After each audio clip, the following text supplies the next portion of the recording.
Bonjour à toutes et tous, j'espère que vous allez bien. Bienvenue sur ma chaîne YouTube The Cherry Baby Doll Show. Aujourd'hui, je vais vous parler des mouches. Alors, à ne pas se méprendre avec ces petits insectes volants répugnants, non, loin de là. Mais plutôt de ces petits accessoires de beauté apparus au XVIIIe siècle, appelés plus communément faux grains de beauté ou taches avantageuses. À l'époque, la bourgeoisie, aussi bien les hommes que les femmes, arboraient fièrement leurs mouches sur le visage, mais aussi sur le décolleté de ces dames. Les mouches, à proprement parler, n'étaient pas que des accessoires de beauté ordinaires. C'étaient surtout des cache-misères pour camoufler certaines maladies de peau qui faisaient rage à l'époque. Comme par exemple la petite vérole, appelée plus communément aujourd'hui la variole, mais aussi les verrues et les pustules, ainsi que d'autres petits boutons. Les mouches de couleur noire étaient confectionnées le plus souvent dans des tissus comme de la soie, de la mousseline, du velours ou bien encore du taffetas. Elles étaient le plus souvent de forme ronde, mais aussi en forme de demi-lune, voire même d'étoile. On a pu voir évoluer ces faux grains de beauté avec le temps. Plus récemment, à partir du XXe siècle, avec l'évolution du maquillage. Ce qui à l'époque fut un accessoire cache-misère, avec le temps, fut devenu glamour et sensuel. D'ailleurs, plusieurs actrices hollywoodiennes avaient pour habitude de se dessiner de faux grains de beauté sur leur visage, tels Jean Harlow ou bien encore Marilyn Monroe et plus récemment Dita Von Teese. Si vous avez envie de vous dessiner un grain de beauté qui fasse vraiment l'effet naturel, eh bien je vous conseille d'utiliser des produits pour se maquiller les sourcils, comme un crayon ou bien encore un feutre à sourcils ou bien encore de la crème. Bien sûr de couleur marron pour faire justement cet effet ultra naturel comme un vrai grain de beauté finalement. Pour un rendu pin-up glamour, je vous conseille de dessiner votre mouche à l'aide d'un eyeliner noir. Si possible en feutre, ça sera beaucoup plus précis et aussi le noir sera beaucoup plus intense et ça donnera vraiment un effet très glamour. Pour plus d'originalité, vous pouvez également venir coller un petit strass à l'aide d'une colle à faux cils. Alors bien entendu, vous pouvez coller un strass de couleur neutre ou bien un strass coloré. Ce qui donnera justement cette petite touche d'originalité à votre mouche. Si vous êtes sûr de vous, vous pouvez également venir vous faire tatouer un faux grain de beauté.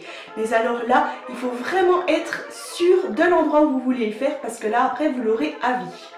D'ailleurs, à ce propos, savez-vous que selon l'endroit où vous allez apposer votre faux grain de beauté, la signification n'est pas la même? Voici pour la partie historique. Nous allons maintenant passer à la pratique. Je vais venir dessiner un petit point à l'extrémité de mon sourcil. Juste ici.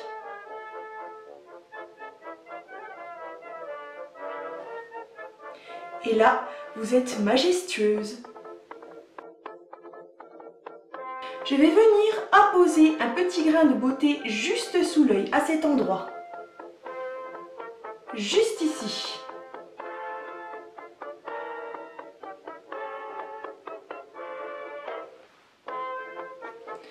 Là, vous êtes passionné. Je vais venir dessiner sur le bombé de la joue. Juste ici. Et là, vous êtes galante. Je vais venir dessiner au-dessus de ma lèvre supérieure. Et là, vous êtes gourmande, libertine, voire même un peu coquine.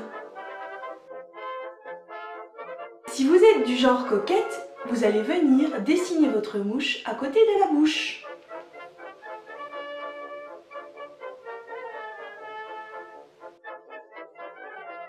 Si vous êtes plutôt sensuelle, croqueuse d'homme, vous allez venir dessiner votre grain de beauté sur la mâchoire.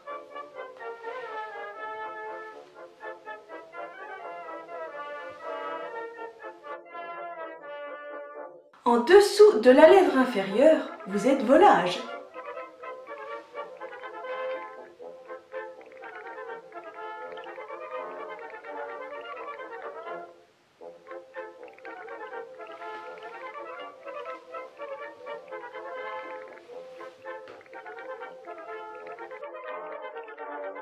Vous êtes plutôt discrète? Eh bien, vous allez apposer votre mouche sur le menton.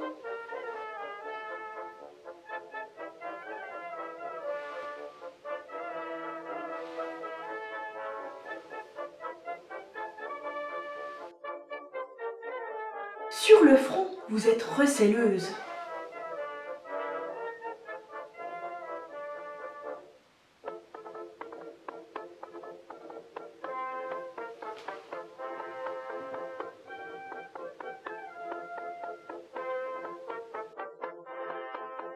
Sur l'aile du nez, vous êtes effrontée.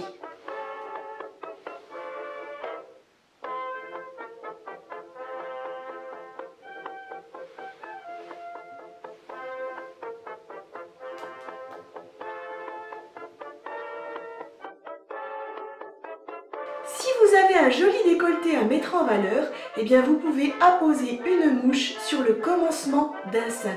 Et là, vous êtes plutôt d'humeur assassine. Et bien voilà, maintenant les grains de beauté n'auront plus aucun secret pour vous. Alors moi je suis plutôt une passionnée en tout, une passionnée de la vie surtout, donc je vais plutôt apposer mon grain de beauté juste sous l'œil, un petit peu façon Dita Von Teese. Sachez que Dita Von Teese, elle, se les fait tatouer. Alors maintenant, à vous de faire mouche en mettant en valeur vos plus jolis grains de beauté. Et bien voilà, cette petite vidéo est maintenant terminée, alors j'espère que celle-ci vous plaira et vous aura instruite. Je vous invite à vous abonner à ma chaîne YouTube si ça n'est pas encore fait. Comme toujours, vous pouvez me retrouver sur Instagram. Et quant à moi, je vous dis à très bientôt pour un nouveau tuto. Bye!